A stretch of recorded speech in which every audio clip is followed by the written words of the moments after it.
30 monks.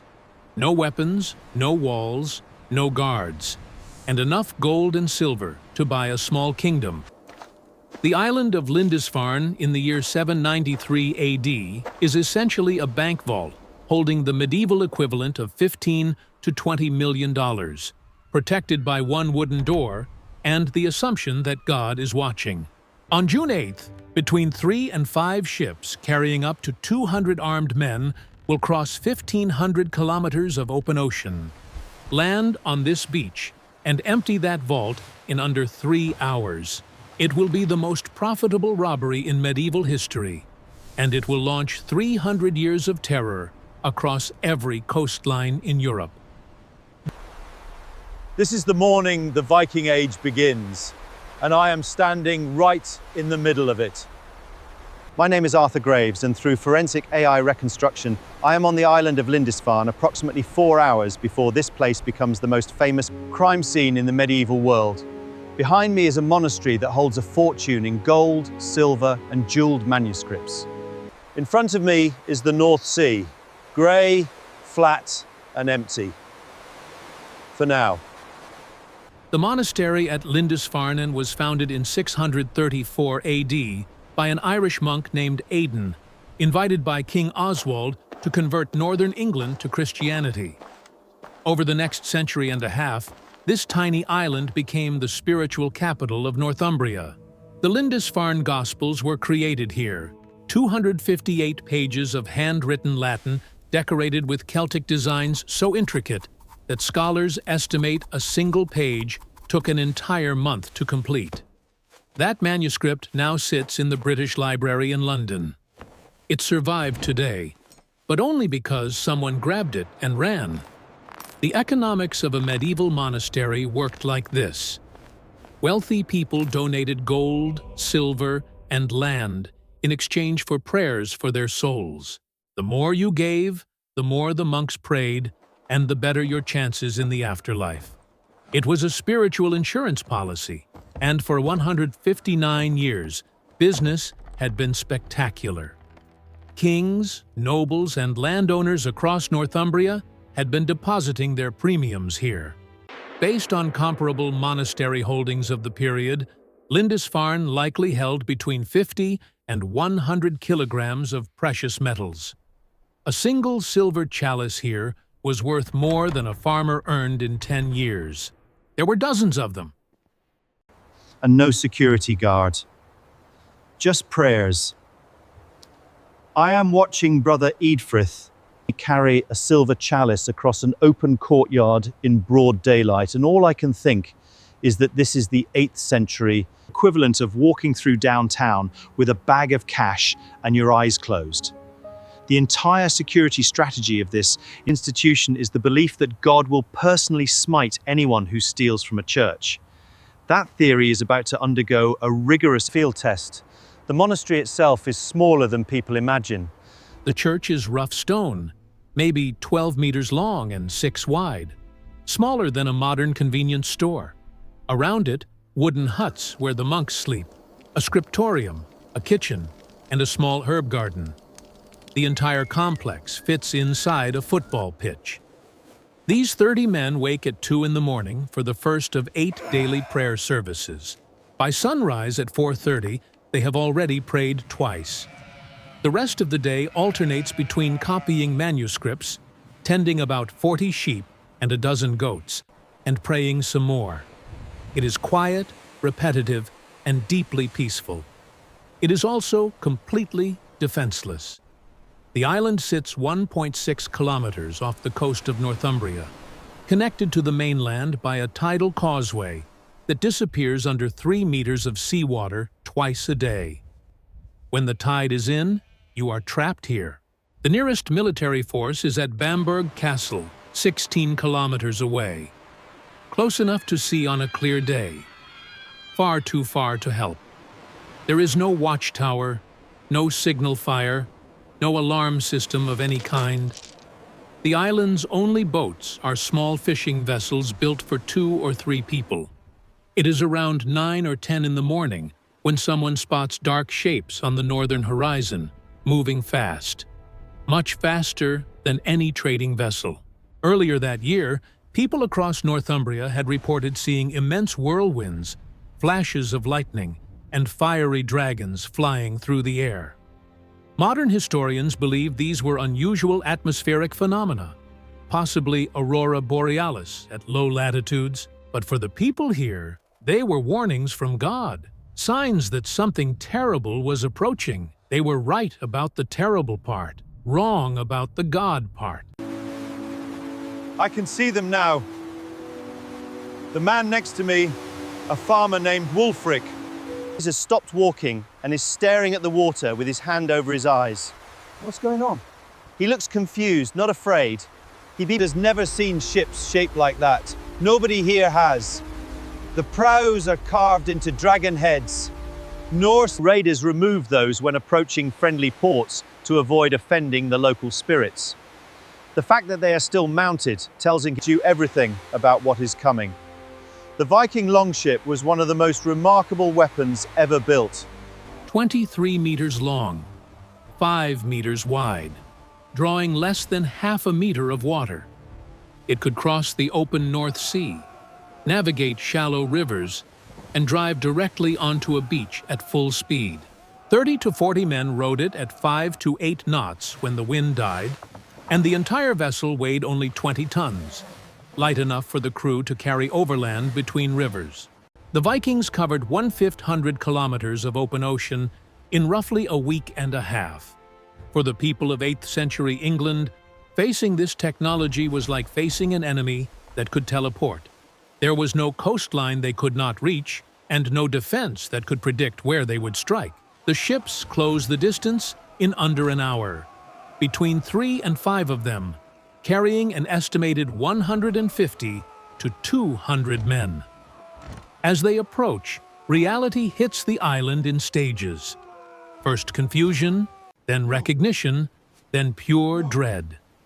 In the entire recorded history of England up to this point, no Scandinavian force has ever attacked a Christian monastery. The concept does not exist. To attack a church is to attack God Himself. The idea that someone would deliberately target a holy site for robbery is as unthinkable as walking into a hospital and stealing the equipment while patients watch.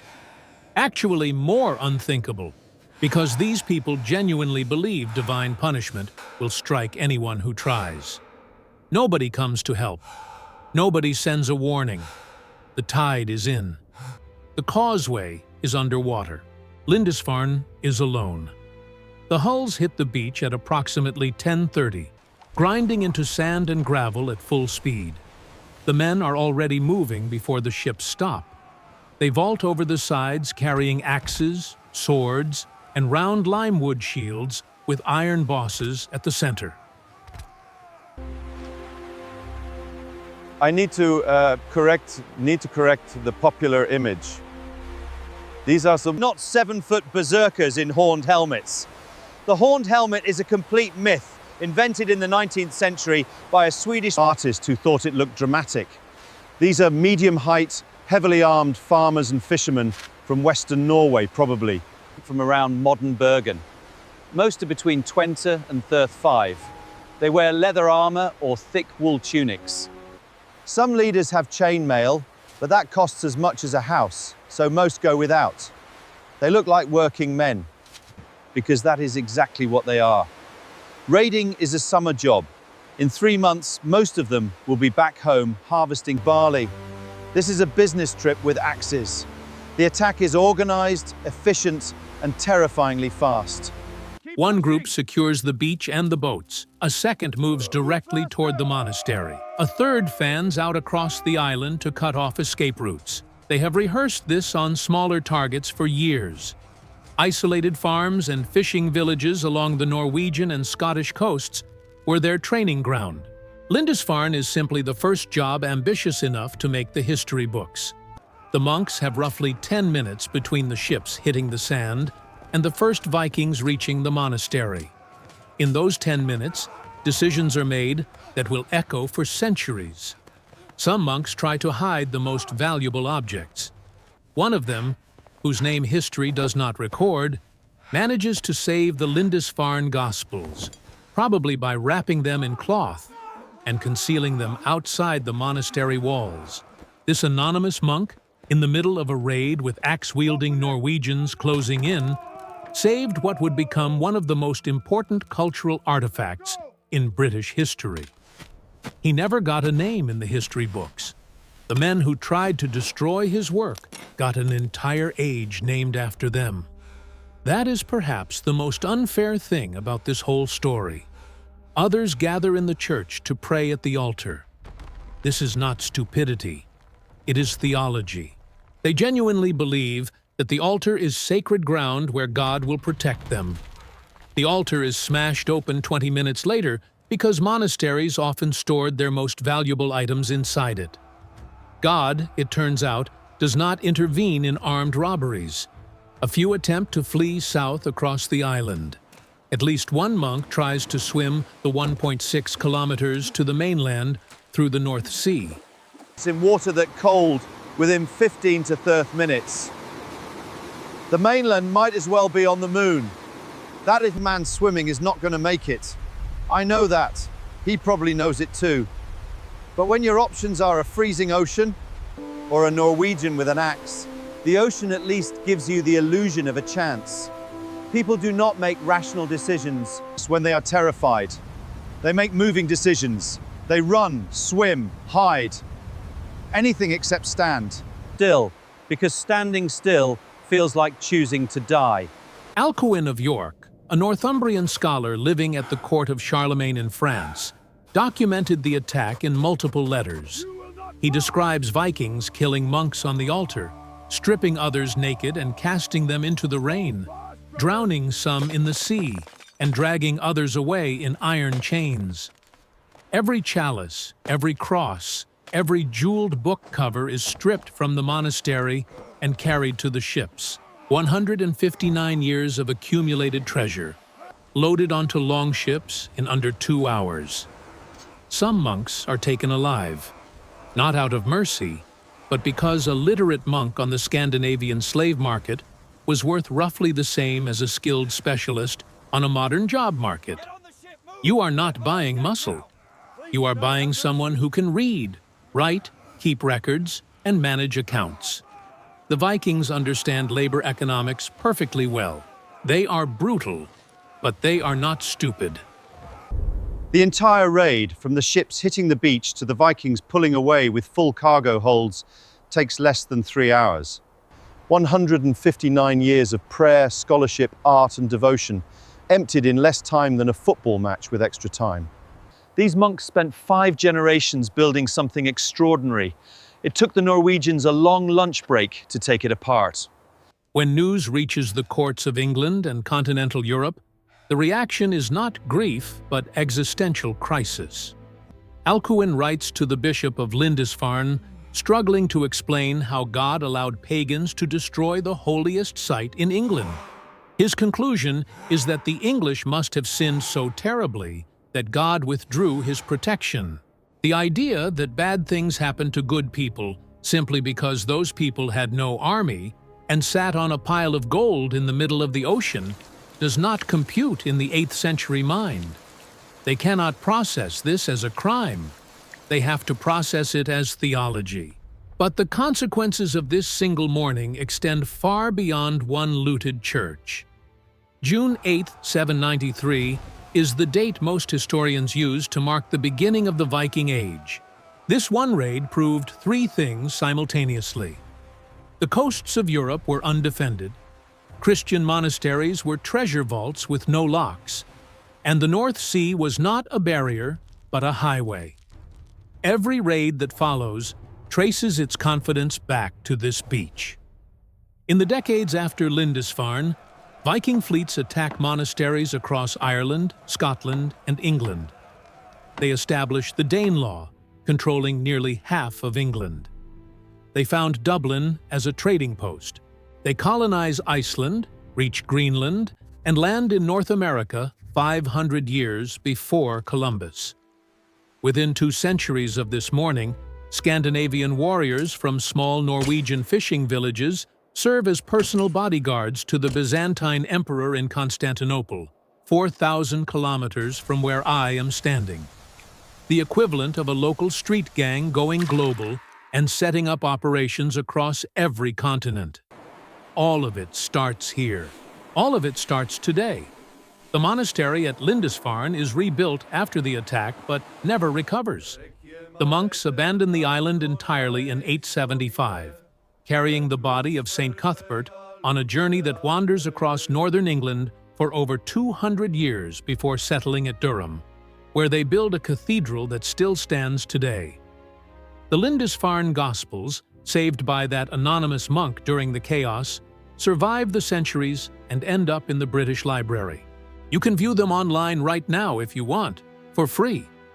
A man risked his life to save them, and today you can see his work between checking your email and watching this video. I am standing on the beach where the longships landed 1,233 years ago. The sand looks the same. The wind sounds the same. The North Sea is the same grey it was that morning. Today there is a car park where the monastery garden used to be and a gift shop selling Viking helmet keychains about 100 meters from where the Vikings killed the monks. 5-star rating on Google. 30 monks spent their lives preserving the word of God on this island. 200 Norwegians on a business trip proved that God was not watching the door. And we turned the crime scene into a day trip with parking. If you found this story as fascinating and disturbing as I did, like this video and subscribe. I am Arthur Graves, and I will see you at the next investigation.